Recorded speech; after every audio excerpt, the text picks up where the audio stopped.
How's it going, everybody? And welcome back to another edition of the Stupid Questions podcast. Today on the pod, we're going to be talking with Matt Herring. He is a strength and conditioning coach who has worked with teams such as the San Antonio Spurs, the Anaheim Ducks, and the Toronto Maple Leafs, if you're familiar with those sports. Super awesome guy. Now he is running his own company, Tempest Pro, which we will link in the show notes, so make sure to check that out. But we just talk about Matt, his upbringing, bringing in Bermuda. We talk about how he got into the field of work that he's in, and so many other things. So without further ado, I want to introduce you to Mr. Matt Herring. Really quick before we get back to the show, just wanted to say that we have episode 100 coming up. I can't even believe that. And we are going to do things a little bit different for that episode. I'm going to give you guys the opportunity to interview me and ask me some questions. So if you have some questions you would be interested in asking, you can check the show notes link in the description. It will take you to a Google form where you can add any and all and as many questions as you would like to. I will compile a list and hopefully go through as many of those questions as I can for that episode. So if you're interested in that, check out the link. Thank you so much, and I hope you enjoy today's show. Thank you so much for coming on. How you doing? Yeah, I'm okay, thanks. Yeah, good day. I've been listening to a bunch of your episodes, getting ready. Nice. How has the preparation been? Yeah, good. It's I always get a little nervous for things like this. Sure. Yeah. But is my screen wobbling quite a bit? A little bit, but it's okay. Okay, I'll try not to touch the desk. Yeah, no, you're totally fine. People listen mostly for the content. I was having a conversation yesterday with I don't know if you know who Nick Goldston is. Oh no, I don't. So he's a part of that Triathlon podcast. He hosts it with Eric Lagerstrom and Paul Finley. They're relatively big in the triathlon world. Yeah. But anyway, he was on yesterday, and he's an audio engineer, went to school for that type of stuff, and he's a music producer. And I got to talking to him about video feed and audio feed and all these things. And like, I would love for it to all look perfect. He's like, yeah, but at the end of the day, people really only watch and listen for the content. It's not much else. And it's like, yeah, that's totally true. So yeah, shaky screen, no shaky screen. It's all good, man. But it's nice for when you want to post something or, just makes it look polished, right? Yeah, for sure. So I've been enjoying all the episodes. Yeah, it's been really good. So how long have you been doing triathlon for? Oh man, I did my first sprint triathlon, I want to say in 2014. Okay, so wow. And then I didn't touch it again really for like 3 or 4 more years. Did the same one again against some cousins of mine on my wife's side, so technically not my cousins, but by marriage. And then they destroyed me. And from that day, I think that was like 2020, right before the pandemic was getting ready to ramp up, and I was like, okay, I'm gonna get serious about this. So I've been serious about it. You got a little humble pie right before the COVID. And I did. Yep. Then you just had to stew on that for months and years. Yeah. It actually it worked out a ton because I jumped out into it obviously, and we had a pretty good group of triathletes in the Chattanooga, Tennessee area, and it really helped me with my development because I got to go experience what group rides were for the first time. Cool. Rolling up on people with my clips hooked in and then not being able to unclip them and knocking over 5 or 6 people. Like, it was a lot of the firsts, that you go through. Everyone goes through it. There's no shame. Yeah, there's no shame in it. It's actually crazy. I went on a ride just the other week on my way out to move to California, and my poor I don't know what to call him. I guess he's a close friend, but he's a relative's boyfriend. And we went on a ride. And anyway, we're at the beginning of the driveway about to take off. And I was like, are you going to bring gloves? And he's like, oh, yeah. And he went to unclip and couldn't get unclipped and fell on me and broke his hand, his metacarpal, this one right here, completely in half. And I was like, oh, did you dislocate your finger? Yeah, no, it wasn't just that. He broke his hand. So poor it does happen to everybody. But that was I felt so bad for him. Oh, man. Yeah. I feel so bad for him. That's awful. Is he, what does he do for a living? Is he a tradesman or anything like that? He's a firefighter. So, yeah, he works so he in Colorado Springs. Yeah. And he, leads a bunch of guys. So, yeah, it's tough. But yeah, it does happen to everybody. But, yeah, Matt, so where are you from? Where are you at right now? So, I'm in Bermuda right now. And I know you just spoke to Tyler Smith recently. Yes, I did. So I'm a few parishes over from him. So our island is split up into parishes, and he's further down the island than me. So I'm from Bermuda, born and raised here. and I've been back on the island. I was overseas in North America for close to about 15 years in sport, and we decided to come back to Bermuda, my wife and I, with our 2 little kids. So yeah, just trying to make a life here. Yeah, that's beautiful. So tell me about parishes. For me, that seems like it holds like a religious context when I think of a parish. Well, it may have been back in the day, like, the parish church and all that stuff, but it's basically just Bermuda split up into, oh God, now you're testing my knowledge here. Yeah, I here we go. believe can it's Google 9 too. parishes. Oh, someone's probably going to fact check me and be like, are you really from there? But 9 parishes, and it was all divided up for very, very wealthy people in England way back in the day, and it was like their land. So I live in Southampton Parish, which is a beautiful parish with lots of beaches. It's where a lot of tourists go to. Back in the day, like, I'm aging myself right now, but about 25 years ago, we actually had an ITU World Cup here. And really? It was at Southampton Princess, and it was epic because they swam on the South Shore, and they did all these, in my parish, there's tons of hills. And, it was awesome seeing these athletes just bomb around the parish. And, we had huge athletes here, like Karen Smyers and all sorts of old school, awesome athletes.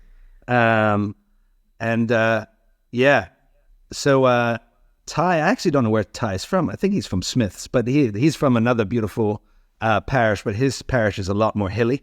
So that's probably why he's a lot fitter than the rest of us. Yeah, for sure. Yeah, he's a super fit guy. I had the opportunity just to swim with him a little bit when I visited him for the first time, met him out in Scottsdale, Arizona. And oh, cool. Yeah, their easy stuff was like, okay, here we go, beyond super threshold. Yeah, you know what? He's an absolute weapon. Yeah. He is, man. He really is. It's pretty impressive. He's also really strong too. I do, I'm his strength and conditioning coach. Okay, and nice. I didn't know that. When we train together, it's pretty interesting because he is an endurance athlete, but he can lift too, and he's pretty strong. Yeah. So yeah, he's a good athlete. Yeah. How did you meet Tyler for the first time?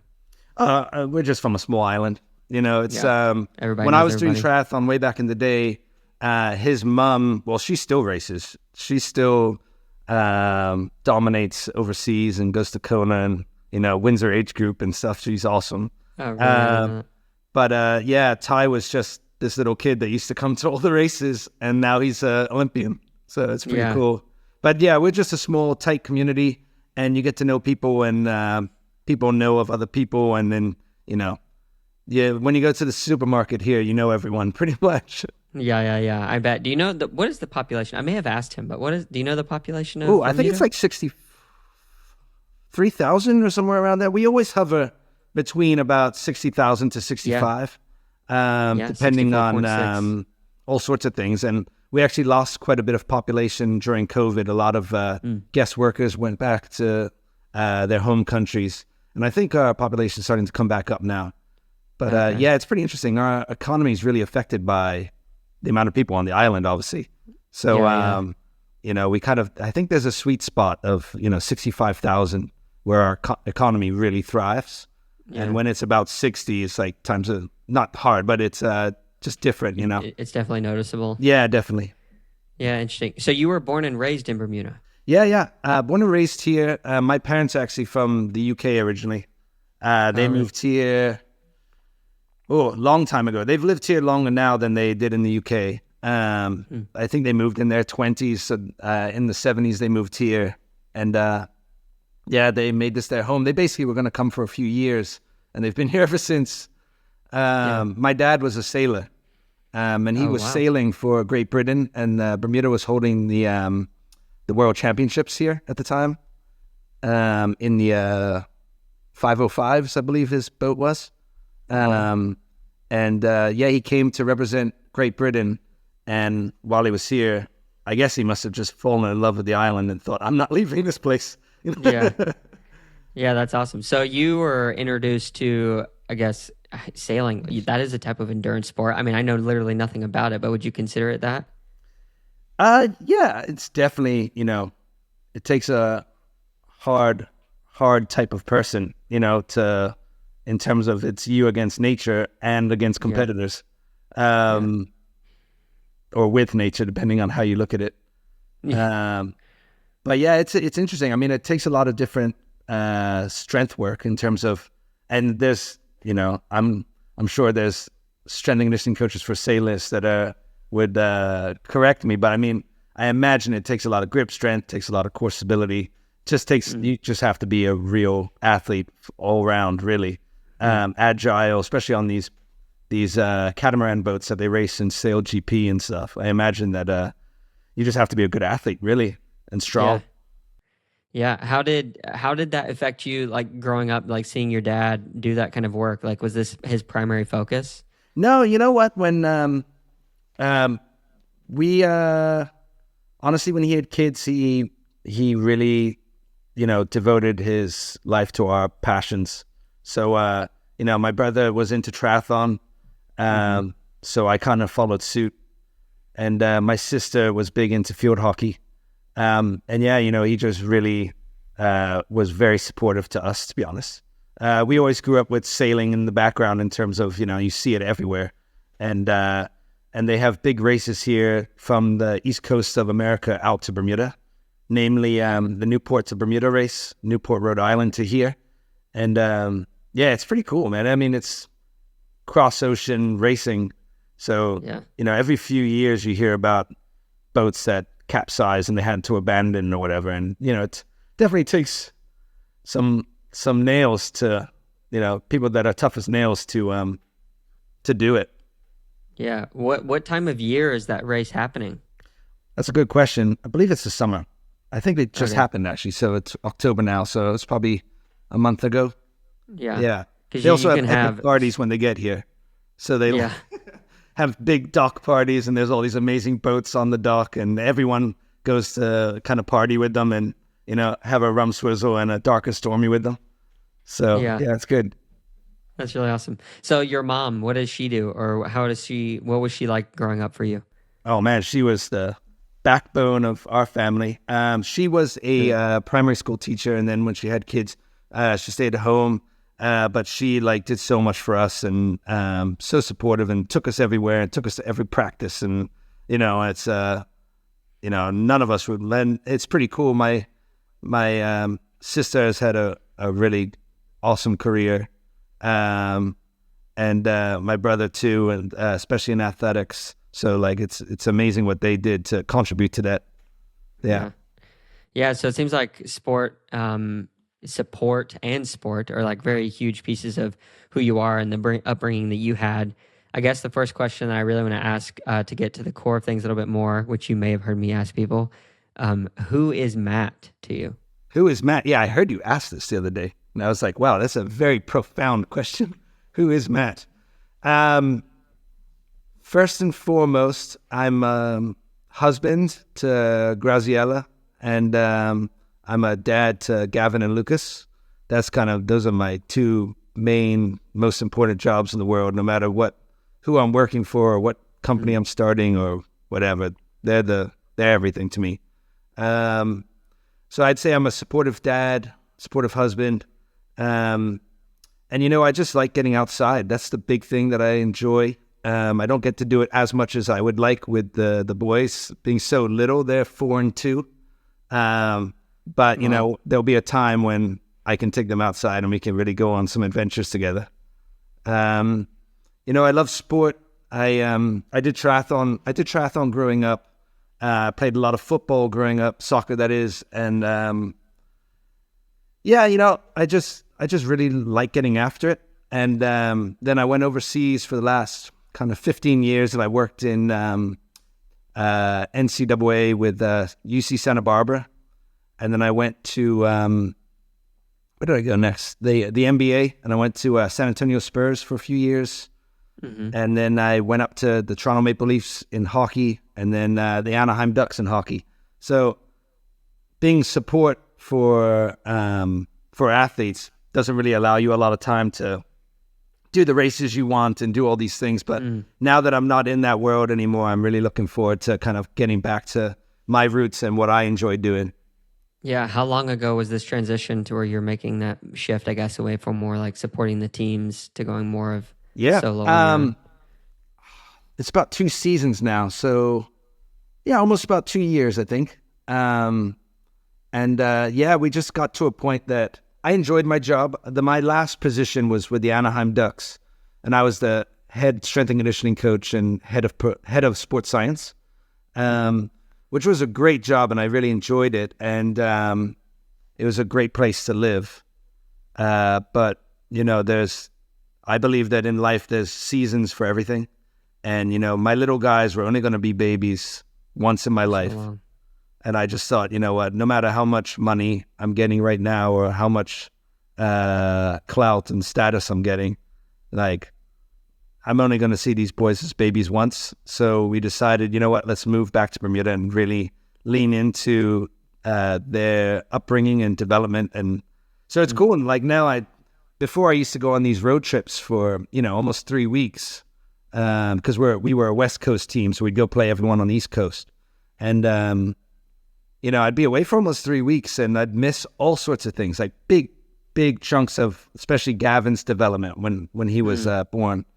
And I just thought, you know what, this is pretty lame, man. I don't get to see the great things in life right now. And we just decided to make the big step. And it's been awesome ever since. I don't miss the big things. I'm home every night. We have weekends now where we take the boys out and teach them how to ride bikes and do that sort of thing. So, yeah, it's been a big shift in life, but it's proved great, to be honest.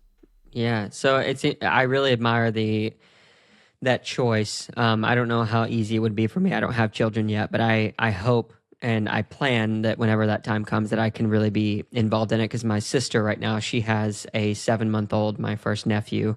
And like some of the things you were talking about, missing some of those key development moments, like I've been able to witness some of them. Now that I just moved to California, I'm missing it, but I can only imagine having your own children, like the desire and the joy that would be obtained by viewing and experiencing, just watching that growth. Yeah, for sure. It's interesting too, because you don't see it day to day. So like from day to day, you think, wow, this is really hard work. Taking care of 2 little boys is hard. But when you take a step back and you think, wow, look at what I've witnessed. And you see old photos on like those Google memories, and you're like, wow, I can't believe, he's changed so much and you've actually been a part of it. It would break my heart if I was still, in a locker room in St. Louis on an away day.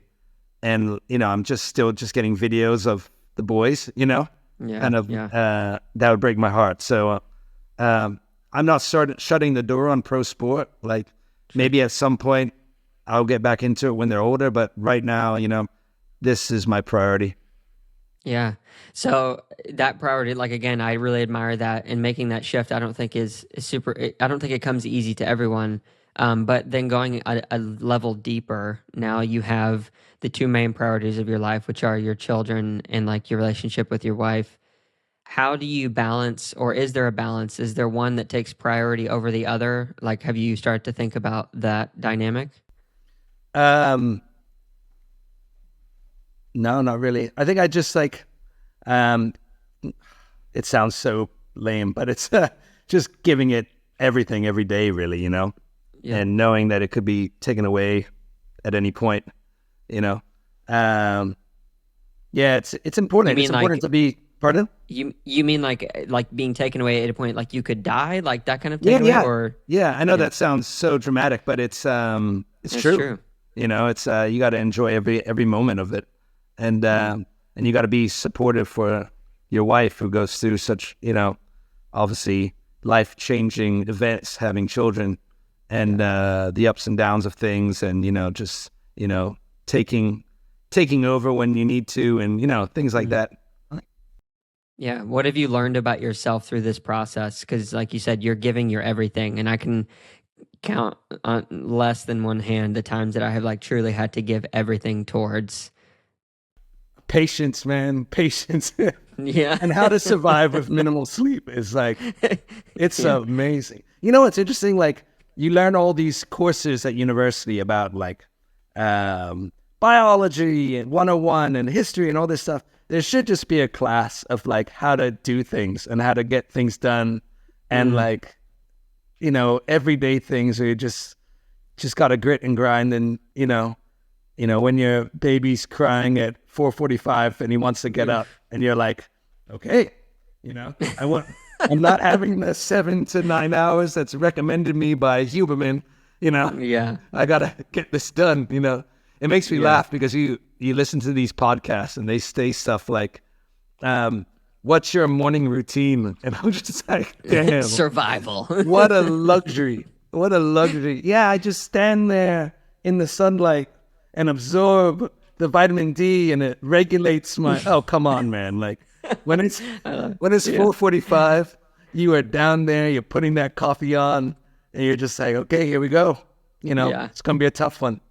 Yeah, you're like figuring out how to shut off the adenosine receptor, just cut them off. Like, but you know what? It's you go through stages with little guys, and like that was really hard about a year ago. And now, you know what? Sometimes I have to go in and be like, "Hey guys, time to wake up! Like, what's going on?" You know? Yeah, it's starting to shift. Yeah, I remember being those ages. Yeah, where I like it was death trying to get me up. I can't recall any of the moments when I was waking up at 4 a.m. or screaming in the middle of the night as a kid. But it's interesting how those seasons of life definitely shift around. For sure. It's awesome to witness too. Yeah. So who do you think you're more like, your mom or your dad? Ooh. Wow. You know what? At one point when I was a teenager, I thought I was my own person. I didn't have any of their traits and all that stuff, but you definitely realize when you're older that you're like, oh, I just said something that my dad would definitely say to me. Like I said something the other day, I was doing something and I mentioned the words, if you're going to do it right the first time, you know? And I was like, oh my God, how many times was I told that from my dad? Yeah. But I think a bit of both, to be honest. Like my mom is very, very caring. I think that I have, and my dad, but my mom is particularly very caring, and she, I think I have taken on board a lot of that. Sometimes to a fault. Sometimes I care about things a bit too much. I mean, it's human, right? That's human nature. Yeah. Thinking about the things that, you know, you can't control. And my dad, he's a very sweet man, and everyone loves my dad. I can definitely talk like my dad. My dad can, you know, if you're in a rush and you're with my dad and you go into town, I mean, good luck, like getting something done quickly, because he's going to see someone and they're going to chat and chat and chat. They just say, oh God. But you know, I find myself doing the same thing now. So yeah, I know. I'm hoping that I got all the good qualities. They don't have, to be honest, they don't have any negative ones. They're lovely people. Really? Yeah, they're great. Yeah, very nice. Yeah. Oh, that's a beautiful thing to be able to say. I love my mom and I loved my dad, but I don't know if I could say the same thing. Like there's definitely pieces of them that I've noticed that like I swore that I would never take on. And then like you said, the older you get, you start to recognize like, oh, wow, I'm starting to act a little bit like that. It's funny for me, like when I observe my sisters, particularly the middle sister, Sarah, she's, like I said, she's had her first kid, and the way that she's acting, the way that she's starting to decorate her house. Well, we used to make fun of my mother for the way that she did these things. Well, and now like my knickknacks everywhere? Yes, exactly. And now I'm like making fun of my sister because she's literally turning into my mother. And I mean, in a lot of ways I am too. Like I'm definitely a mixture of my mother and my father, but it's always interesting to hear the perception from, you know, the other side of the table. You know, like, well, what do you think? My parents are very caring people, and to be honest, I'm trying to gain a little bit more of them, to be honest. Now that I'm back on the island and being around them, like they care a lot about other people and like situations and thinking about their situation. And I think that for the last 15 years, particularly in sport, where you're just like, I got to get it done. The head coach is on my back. I got to get, especially where I was in California, in Orange County, there's a lot of people just like, with their blinders on, and it's like, this is my world. You know, I'm going to beep at you if you're in my way. I'm going to speed through everything. And whereas my folks are very just like, I don't know, they acknowledge everyone's existence, you know? So definitely Yeah, try to pick that up from them. yeah, I think that there's really something. So I lived in the Philippines for a year, in the northern island of Luzon, Wow. and I visited several different like island nations. And there really is something to be said about the pace of island life. I haven't been to Bermuda, so No, it's I true. can't like Oh yeah, try it's an the same, anecdote. mate. Yeah, yeah, Yeah. The thing about Bermuda is, and I told my wife when we first moved here, like, be ready because Bermuda is not, it's a great place and it's very modern and very, very well educated people. I think there's some stat that we're the most traveled people in the world. Like people were always flying, going somewhere. Most used passports. I think that's what it was. But yeah, in Bermuda, things happen when it happens, you know? So like, if you have an idea of, oh, I want to get my kitchen renovated, and I want to do it by the end of 2 months from now. It's like, okay, but just take in mind that like the person here has to order the tiles. They have to bring the tiles in from overseas. They could be stuck on the docks. They could, you know, the workers might take a bit longer. You know, there's all sorts of things that go into the factors of it, you know? So like in Bermuda, we just kind of say, you know, it happens when it happens and just be ready for it. Yeah.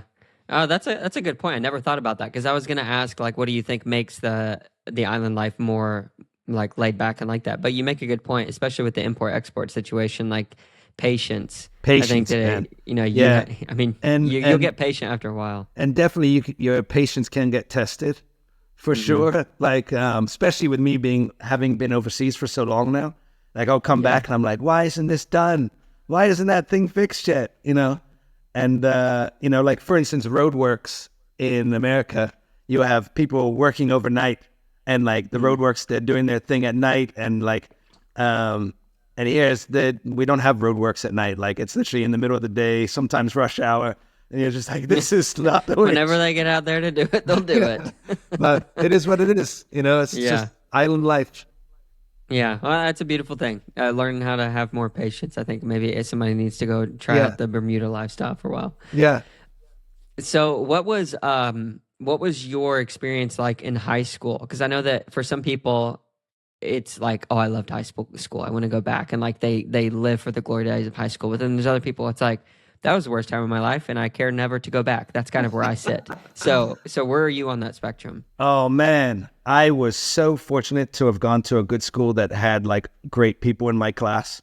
And honestly, my class, man, maybe I'm looking back on it with rose tinted glasses, but like I feel like pretty much everyone got along in that class. So like moving back home now, a lot of people still live here. So like for instance, my kid's pediatrician was in my class. Oh, no way. Which is so crazy. It's so cool and crazy because I know how smart he is. So it's like, I'm completely fine with taking my kid there. And it's so cool coming up and being like, hey, doctor, you know. But like all my best friends are guys that I went to high school with. I went to the UK for university and it was a big change in culture. And you know, it was, but all my closest friends are still guys I went to high school with, and they've grown so much too. It's not like we're living in the past or anything. But, you know, I was very fortunate to have an awesome group of people. Yeah. Yeah, I think the class really matters because some of my best friends are actually from the class behind me from high school. We ended up going to the same college, and I decided when I got to college, like, oh, I want to hang out with them. And I made a real effort because it's interesting how like different classes will have this different mix of chemistry and some of them bond really well and some of them don't. Like my class, everybody was like, oh yeah, we're going to date everybody and we're going to be cool and that's all that matters. And then the class behind us, it's like, we're all a bunch of goofballs. We're going to love everything and everyone. Like there's drama still. You're in high school. But the class behind us was like such a different feel and value system. And it seemed like it was, it actually, it really puzzled me for the longest time. And I think that I don't know, you can't, I can't put my finger on exactly, but I think it comes down to just the people that were in it, obviously, and the personalities that they had and the values that Yeah, for sure. that they One had. interesting thing about my year. So in Bermuda, we're obviously a small country, right? And we're still British. We're a British overseas territory, but we're self-governing. So like, because it's so small, politicians, and people seeking to be in power and stuff like that. And it's pretty interesting looking at my year group, because I don't know of anyone in my year group, maybe one, who tried to like be in government and be a politician. Like there's no schmoozers, there's no like politician types.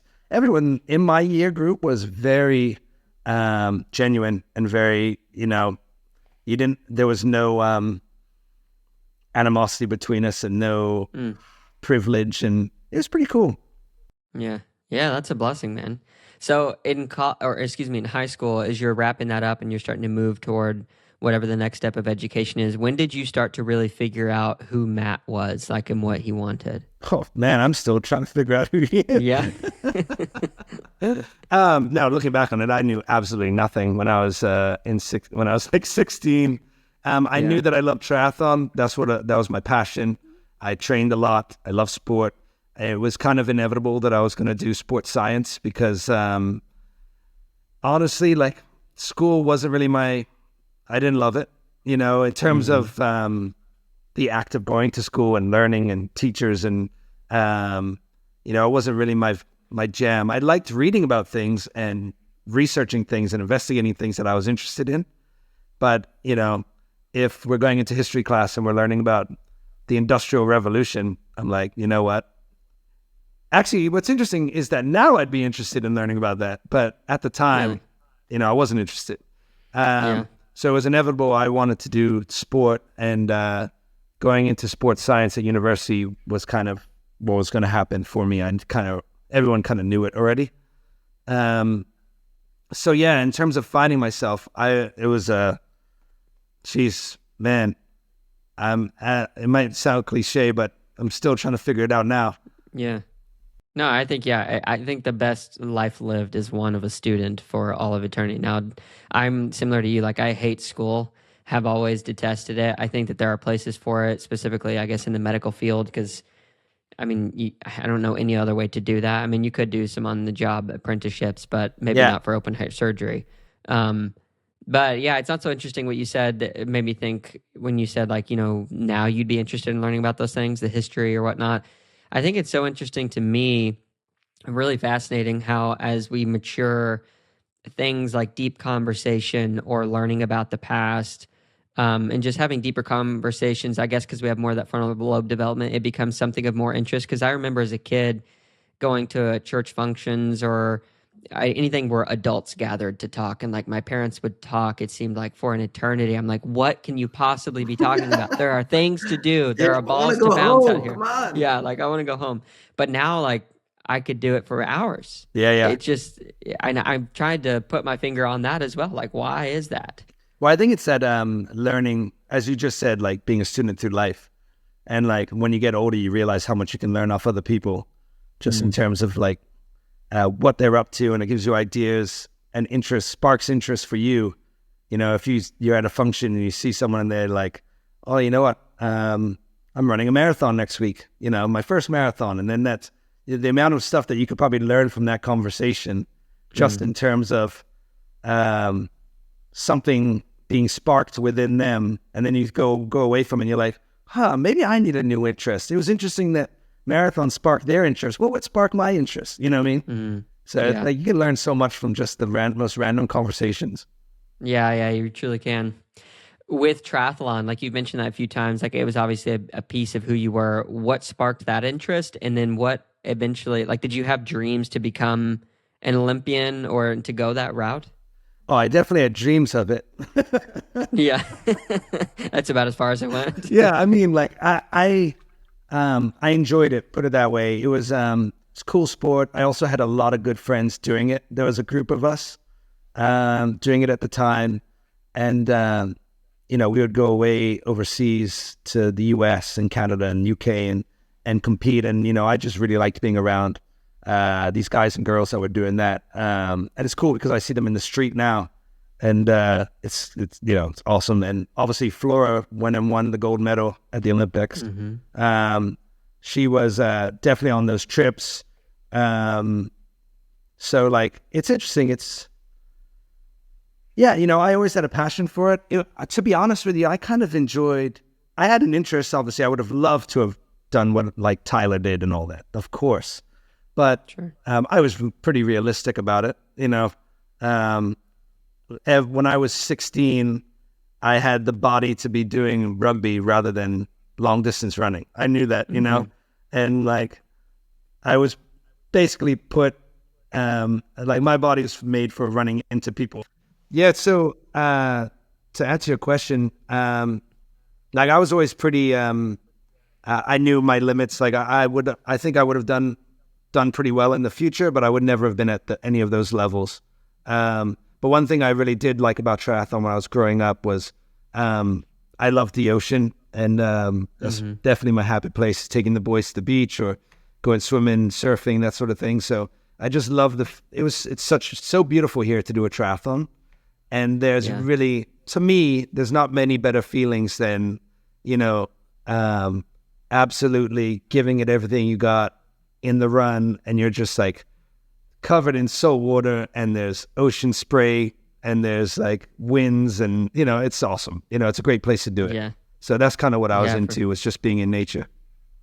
Yeah. When did you close that chapter in terms of like moving on to go do the next thing, I guess going to college and all that? Yeah, I went to university in the UK, and to be honest, I wanted to continue it there, but it just didn't happen. Like I was young when I went to university. I probably would have benefited, in hindsight, from a year off for just being I think everyone in my year group was almost a year older than me. And it just didn't align. I enjoy being social too. What I did when I was younger, like being really social. So it was awesome meeting new people and, going out, and, it wasn't conducive to triathlon and hanging out. And so, yeah, I still loved it, but it was kind of the end of the chapter then. And I've toyed about getting back into it, and now I am trying to. So, yeah, it was kind of the start of university. Kind of kicked it out. So you said you're getting back into it now. Like, what does that mean? Are like you're training, or you have a race that you're signed up for? Like, no, nothing signed up for at the moment. But I had knee surgery at the beginning of the year. Tore my meniscus, and I did a meniscal repair. So it's a lot more. It was a lot more. What's the word? Difficult than I imagined, the rehab. So it's taken me a while to get back to the feeling of that I could run again. So I'm actually going to test it out this week and go for a run. But I'm hoping that, knock on wood, there's no issues and I can kind of get back into it. But I'd love to do the races here locally, and maybe go overseas once a year and do something. I don't know. I don't think I could do, with this knee, I don't know if I could be doing the, half Ironmans or longer. But, the Olympic distance or sprints with this knee, I think would be fine. Yeah. Yeah, that's hard, man. I've had a few knee injuries, nothing where I ever had to get surgery, but enough to give me issue for months where like I try to run, then I just have to not, usually with the IT band issue. Because I injured it doing something, and then I ran trails, and I ran through the pain, and that was the stupidest thing I'd ever done. But for you, I can only imagine like going through the surgery, like whenever I would go out for a run and hope that it would be better by then, and it wasn't. It was just the most deflating feeling. So are you thinking? Yeah, and feeling man. that same It's been thing, like when it's you go been a back on tough year. Luckily, man. Luckily, I'm not a professional athlete or anything, and it actually my livelihood depends on it. I've been allowed to take my time with it. But yeah, it's been tough because you don't get to do the things you would love to do.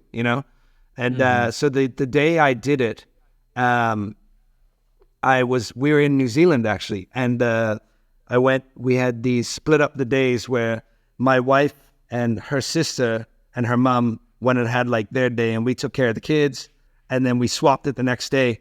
And the next day, my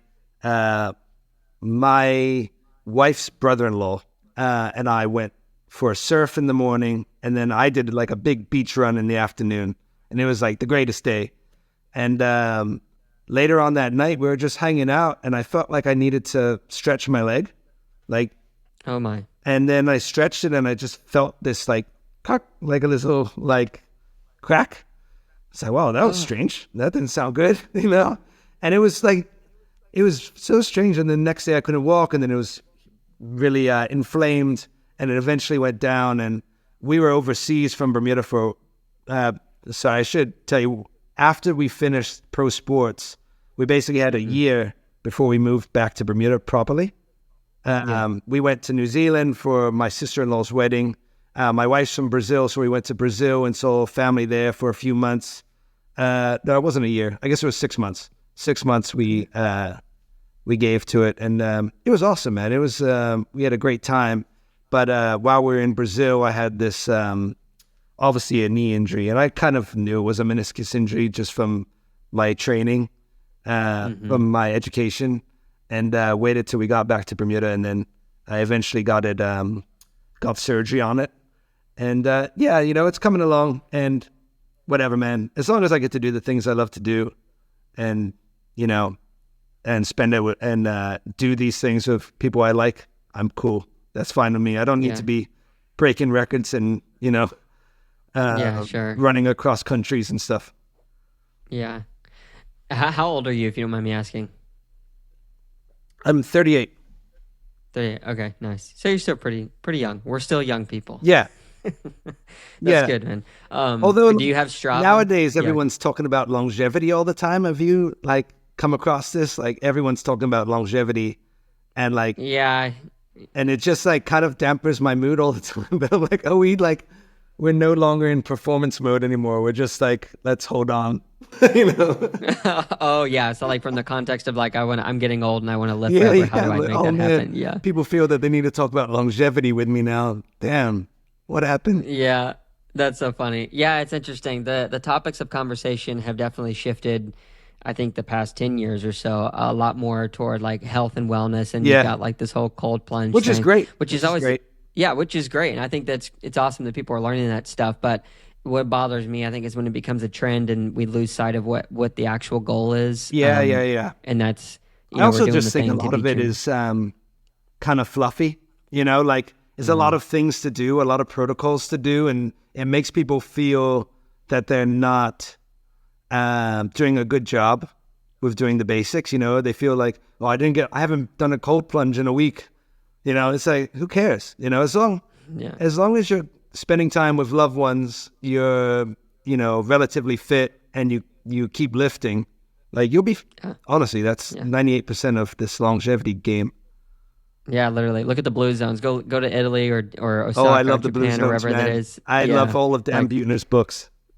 Yeah, I actually haven't read them. I've read a lot of excerpts, and I know a lot about the blue zones. Oh man, they did. He wrote this one book called The Blue Zones of Happiness, and that was very cool. And it was one that people talk about it a lot now, but the Ikigai, if I think that's how you pronounce it, from Japan. It's kind of like your life's purpose, meaning, and stuff. I haven't heard of it. Oh, yeah, you need to check it out. So there's actually a book called Ikigai, and it's written by a Spanish author. And you can do your own Ikigai. And it's basically, I think it's 4 quadrants, and I might be butchering this, so please go look it up yourself. But I think it's 4 quadrants, and it's basically stuff to do with what are you passionate about? What are you good at? What can you make money from? And I can't remember the last one. But basically, you make a list of all these things, and then it naturally, with how it's set up, it shows your Ikigai in the middle. And that's kind of why you're here and what you can provide to society and to yourself. It's pretty cool. I definitely encourage people to do it. Because it definitely helped me kind of focus. There was a time there when I was with my last team that I was like, why am I doing this, man? This, I don't feel like I'm giving enough to society by doing this. And I kind of just fell out of love with it a little bit. And then I realized I did my Ikigai and all that. And my Ikigai was helping people be fit and spend more time with doing the things they love, basically. So that's kind of my job now. I have my own little company called Tempest Pro, and it's kind of the strength and conditioning support for people that love doing sports, all sorts of random sports, whether it's swimming, open water swimming, triathlon, football, whatever it is. Yeah. I enjoy that. Yeah. And I think that's a good transition to like move a little bit more toward this company, because like you've done, and I want to talk about some of it, but you've done a lot of these team-focused sports where you're more or less responsible for keeping the teams fit and healthy. And I don't know what all that goes into, and we'll talk about it. But now you're more shifting over to like with what you're doing with Tempest Pro. It's more one-on-one. Yeah. What has that been like for you and your approach for the way that you do your work? Yeah, I find a lot of enjoyment from it. So it's changed up a lot. So when I was with teams, it was these players that were worth lots of money, and we're just trying to get the most out of them, even if they particularly didn't like doing it, if they didn't want to do it, didn't have an interest in it. But Tempest Pro, it's it's support for people who want to live a richer and fuller life. So whether that's someone like Tyler Smith, who wants to be better at his sport, wants to be more robust and doesn't want to be injured, or someone that works at an office with a terrible back, they can't lift up their children. They remember times when they used to windsurf or something like that, or kayak or whatever, and they would love to get back to it, and then I can kind of support them through that and work with their physio to get them going again and just making their life a bit richer, Yeah. So it was out of this, it sounds like you wanted to make this shift partly because of you felt empty. I'd love to hear a little bit about that, like, because you may have alluded to it a little bit, like making guys do stuff that they don't necessarily want to do. Yeah. And then also you had the family aspects, like you want to spend time with your family more. Talk to me about, I guess, a little bit before, like what was it that started to like drain your sense of purpose in those other teams? I think that it was it's just a lot of work. Like you fly around a lot. You interviewed Scott Tyndall as well, and I worked with him at the Maple Leafs. So he can attest to it too. Basically, you're on the road a lot. You don't have really any days off. My last team, we didn't really have any days off, and the odd day goes a long way. And you kind of just treat it as if, how lucky are you to be here? And for a while you're like, yeah, I believe that. I'm very lucky to be here. And then after a while you realize, you know what, I'm missing out on a lot of life. Like I'm not going to best friends' weddings. I'm missing time with family. I'm not doing my passions, my personal passions. You're kind of giving years of your life to athletes, and which is great. And my last team, the Ducks, there were a lot of guys on that team that were very,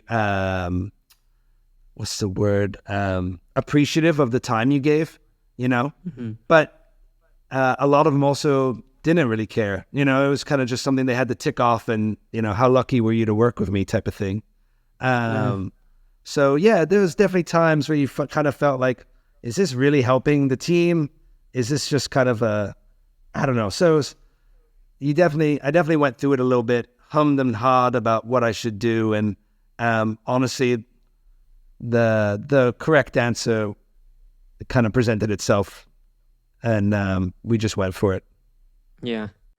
So with the Anaheim Ducks, the Maple Leafs, the Spurs, like these are all, most people would recognize those names, and like you said, they treated you like, oh yeah, you're so lucky to be here. I mean, not all of the teams. Like, I don't want to make it sound like everyone there, but there was definitely a feeling of like you're just support staff, But like I was very lucky to be with certain teams. Like the Spurs was unbelievable. It was we were there. I was there when they won the last championship. Yeah, I was gonna ask about that. Like, it was so cool. It was unbelievable. You were with these athletes who, you're really getting that last 1% out of them, and to see it like become a championship was pretty amazing. To see these guys go. I don't know. Maybe it wasn't something that was people put on you. Maybe it was something that I internalized. But yeah, no, I had great times with all three teams. But as I said before, I feel like life has seasons, and that season was coming to a close, for the time being. Was the NBA, the Spurs, was that the first like team that you ended up working with, like that you got after college? Oh, well, I worked at UC Santa Barbara, but for a professional team, yes. Yeah. So what was getting that like for the first time? Because I imagine as a young 20-something, or however old you were, like you were probably pretty stoked about that. Like what was that path like in the beginning when you were in that season? Yeah, it was amazing, man. It was crazy. So I'd been working with a company in Santa Barbara called P3 that did a lot of testing, biological testing, performance testing of NBA athletes. And then basically the Spurs were looking for someone to come into their strength staff. And they asked them for recommendations for interviews, who they could interview. And I had an interview with the San Antonio Spurs out of nowhere, and I was like, this is crazy, And I was lucky enough to get this job. And then the first assignment they gave me was to go to Argentina and train Manu Ginobili. And all of a sudden, I found myself on a plane headed to Argentina. It was like the craziest whirlwind. And yeah, it was awesome, man. Like, I was there for 2 years, and it was, talk about like a change up where, these people that you see on cereal boxes, like Tim Duncan, all of a sudden walk into your gym and you got to train them, and you're like, wow, this is so wild. Yeah. Did it affect your ability to focus in the beginning, like to be able to get the work done? Like, was it ever like you had to like shake yourself out of it and like, oh, hey, this is just a person, or did you not struggle with that? I mean, at first, probably, yeah. Especially the superstars, like you don't want to, but I think you get over it pretty quick. Realize they're just human. At first, you kind of think, well, I really don't want to put a foot wrong here, and I don't want to make them do something they don't want to do. But in the end, like if you keep acting like that, then they're not going to get better. You kind of just got to put it aside. And honestly, you get to know these guys on such a personal level that you get connections with them through something completely different than basketball. Yeah. Yeah. And basketball is not a big sport in Bermuda. Like people watch it on TV, but we don't grow up playing it really. We play football and cricket and rugby and swimming.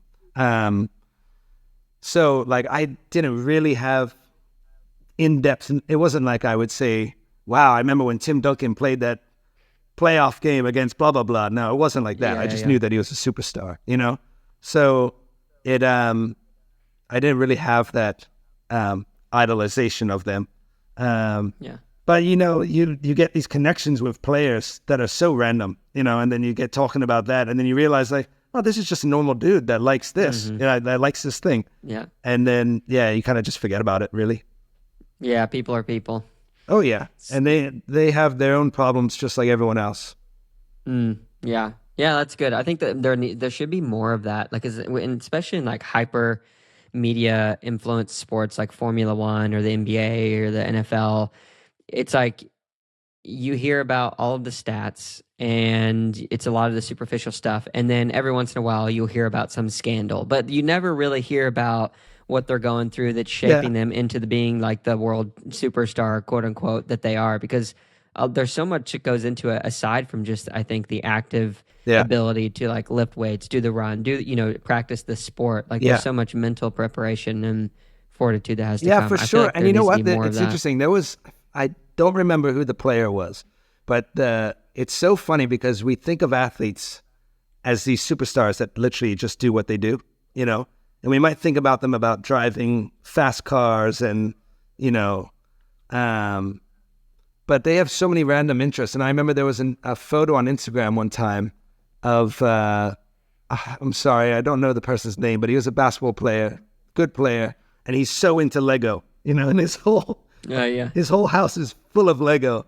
And it's like, that's interesting. Like, well, we should push stuff like this more of like, a lot of these players are into all sorts of stuff. Like you walk through when you fly to city, they'll be sat there reading a book about, the world wars or something, It's like, oh, really think about these players being into, I don't know, geopolitics, but they are just like everyone else. And, we put them on these pedestals that all they think about is basketball, but that's not the truth at all. Yeah, no, 100%. I think it'd be so cool to start maybe someday like a coaching group / physio group and psychological group. Call it like 3-dimensional coaching, where Whoa. like you try to focus more on the not just the physical stuff, because that stuff that truly does matter, but like the mental, psychological, Yeah, for weave sure. all that stuff in there. Yeah, somebody's Yeah, gonna go because steal that. they suffer from all sorts of anxiety as well, just like us. And I mean, could you imagine performing in front of 22,000 people every night? Like, I couldn't. I know that. Yeah. Some of the greatest conversations I had with a few Olympians on the Form swim goggles, Scott Dickens, and I'm forgetting the other guy's name, Brian Johns. So I think Scott told a story specifically of like his first time going to the Olympic trials and then going to the Olympics, and essentially the first time he walked out for the trials and like he was slated to win it. He was going to the Olympics. They already had parties planned for his like send off. Oh, wow. He gets in there. The crowd overtakes him and he cannot focus and he like underperforms. Oh, I'm sure. Like way below that he ever knew. So he went through the whole cycle again. He comes back and then he makes it the second time and goes on to the Olympics and gets to swim. And it was like it really blew my mind to like think about, okay, how do you do that? Because me last night I was swimming and I was doing this tempo set that turned into a threshold set, and I was like, I need to swim this time and I'm gonna hit underneath it. And once I like quieted my mind and just literally focused on visually internally like watching my muscles fire, like I was able to swim so much faster. Really? Wow. And so I know if you have 30,000 people screaming your name and like, or maybe booing you even, to be able to go into your headspace to go and execute what needs to be done by staying internal is like, that is a hard skill to learn, which unbelievable, isn't it? I've not learned it. Yeah, it's unbelievable. And when you look mind. at it's going to struggle with his name, but in the last European Championships, in the soccer European champs, and the Spanish kid, he's like 16 or 15 or something. Yamin Lamau, I think is that, plays for Barcelona. I mean, could you imagine being the best player in the world at like 15 and not like? I guess that's the reason why they're so good is that. I mean, Yamal. Yeah, there's so many people that can just put that aside and they thrive on it, They hear the crowd and they thrive on it. And that's such an amazing skill that so many people don't have. Like, how many people have you heard about that they're the next amazing thing and then they just turn up not to be much? And if you had support for those people in 3D coaching, that'd be pretty cool. Yeah. Yeah, maybe we'll start it someday. So a couple more questions for you. I have had coaches, I self-coach now for a number of different reasons, but one thing that I noticed in myself that was sometimes a blessing, sometimes a curse was the whole second guessing my coach thing, because there's a lot that goes into mental. So have you ever experienced that from the athletes that you've worked with, team or otherwise, and like how do you typically approach that situation to find a solution? Oh yeah, all the time. I think it's a good thing. Like, it's when I was a young coach, and I didn't have the reason, like I just maybe was unsure in myself in coaching, then I would take it as an offense. But the older you are, and the wiser you are about it, it's like the athlete knows their body better than you. So listen to what they have to say, and you might learn from it. I think that's vital. Having that transparency between athlete and coach, where you can, you're not just drilling them. And if they say, you know what, I'm just really not feeling that strong when I do this, it's like, okay, well, let's look into that. Or if you have an exercise for them and they're like, I don't really understand the purpose of this one, And I love that, because it's like, you know what, you're right. Why do we do that one?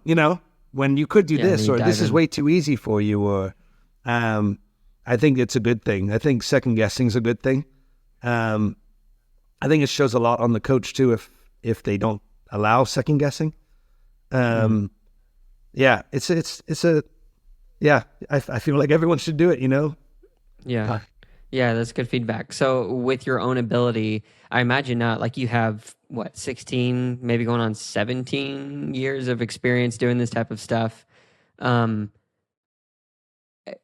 I don't think you seem to me like you don't necessarily doubt your ability anymore. Maybe there is some doubt, and if there is, you can totally speak to that. But what does it take? What level, I guess, should, as you're going through that journey, for people who are interested in maybe coaching of any type, when should you silence that part of your brain that's like, oh, I'm not as good at this. Maybe I need to figure out more, or like the whole doubting of internal belief of what you can do. That was kind of a poorly phrased question, but does that make Well, I know sense? what you're saying. It's it's difficult. I think that you should push yourself and put yourself in situations where you kind of have to learn on the spot as well. But, there's levels to it, right? So if you're getting into coaching and you haven't really coached anyone before, offer your services, intern, learn from someone, shadow someone.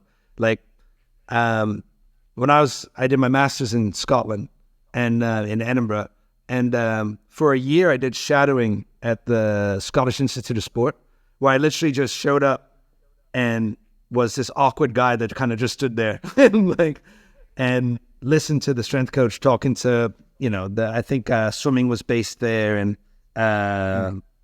jiu-jitsu or something. And, I'd literally just help with unracking the weights and just listening to him talk to the athletes. And then the next step was doing an internship with Cricket Scotland.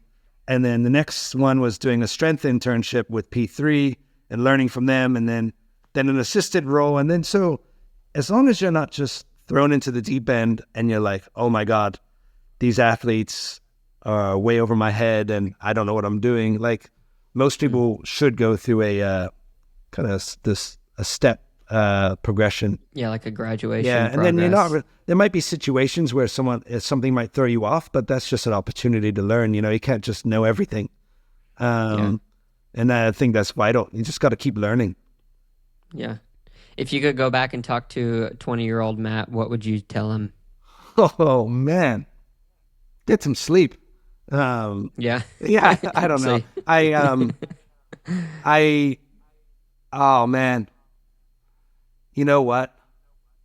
I wouldn't change much. It was. I was very fortunate. I have two amazing parents. I went to good schools and I worked hard. There was definitely times at university where, the education may have come second to meeting people and socializing and all that. But I think for the most part, I've taken it. I would say just what I would say to myself is be confident in yourself, and not everyone else. I think you put people on pedestals, and I think everyone's trying to figure it out. So as long as you go in knowing, like, you know what, that person you put on a pedestal probably has anxiety and thinks about, hey, they have imposter syndrome or whatever.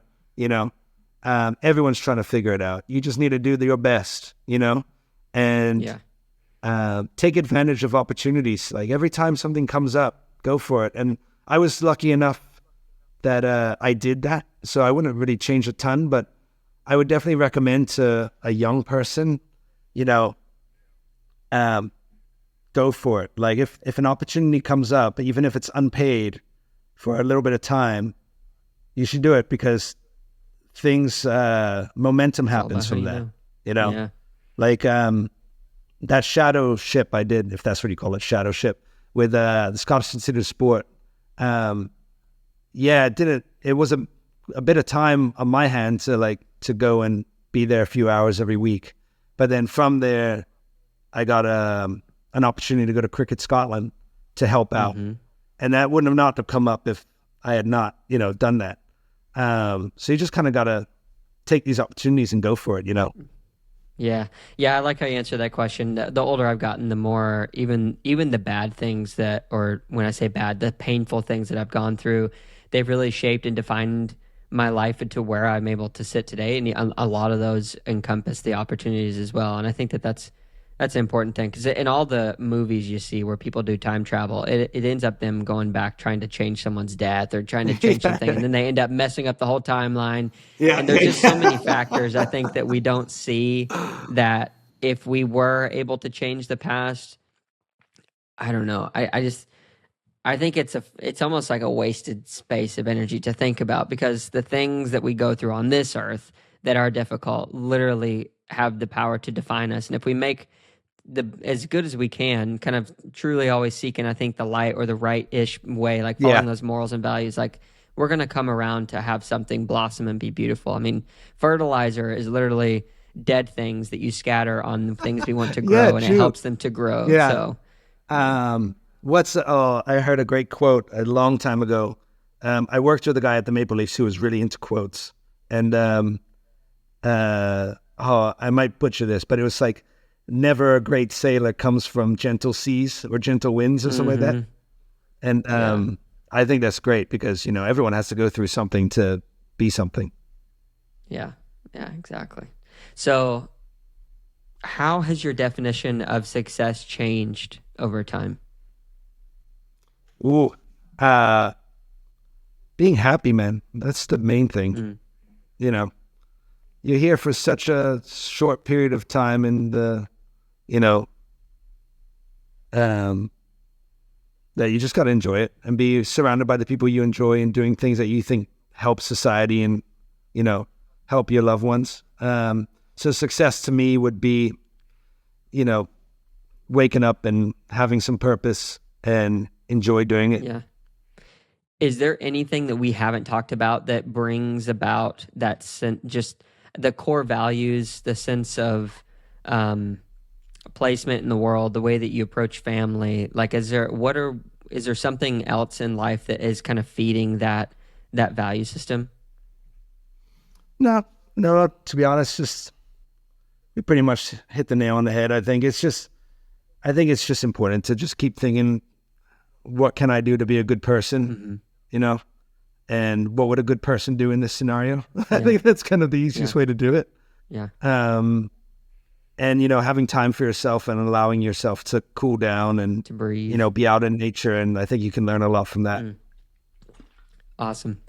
Well, Matt, thank you so much for taking the time to let me ask some questions. Thanks so much for having me, sir. Yeah, it's been a blast. I've learned a ton. I'd love to have you on again in the future to dive in more. I know there's a lot of I'd things. love to. Oh, yeah, for sure. But yeah, I really appreciate it. Yeah, great.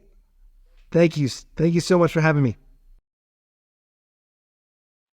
Thank you so much to Matt for coming on the pod today and sharing about his life. Per the usual, so many amazing things to take away from that conversation and all these conversations. So if you are watching anywhere where you can, leave a comment, subscribe, a like, a follow, any of those things really do continue to help grow the podcast. And I would love to hear from you guys in the comments of things that you learned, things that you liked, didn't like. All of that really does continue to add value back. So thank you so much. If you want to also sign up for the newsletter, you can do so at the stupidquestions.show website. There is a link in the description for that as well. Thank you guys so much, and we will catch you in the next one.